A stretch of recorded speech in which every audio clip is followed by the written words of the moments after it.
I'm Francesca Ghiretti. I'm an analyst at the Mercator Institute for China Studies, MERICS, based in Berlin. And there I work mostly on EU-China relations. On April 1st, the European Union and China held their annual summit. And this summit was different from the previous one because it sort of officialized a shift that had long been ongoing in Brussels and in the European Union in the EU's approach towards China. I think that for us observers, there are three main takeaways from the summit.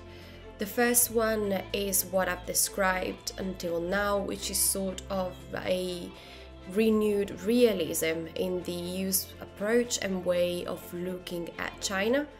And now we don't know how it's going to develop in the future, if it's here to stay for the longest time, if it's going to become softer, and how it's going to be operationalized in terms of policies, for example.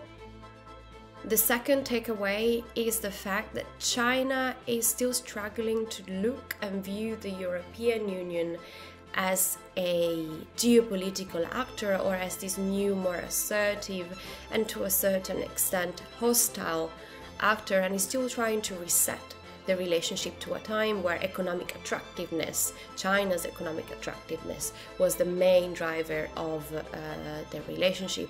Now, of course, it's not that economic attractiveness has gone away, but of course, before was quite desirable, and now is seen increasingly more so as a liability.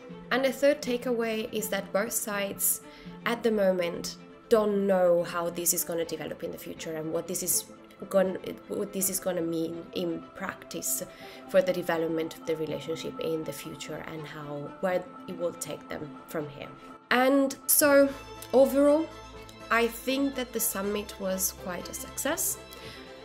Of course, as High Representative Borrell said, it was a dialogue of death, sort of, but I still think that this sort of dialogue where the European Union acknowledges that the relationship has changed and manages to communicate that it has changed is much better than dialogues where you pretend that things are good and that areas of collaborations are broad and exist, and we can still carry forward the relationship as if nothing has changed.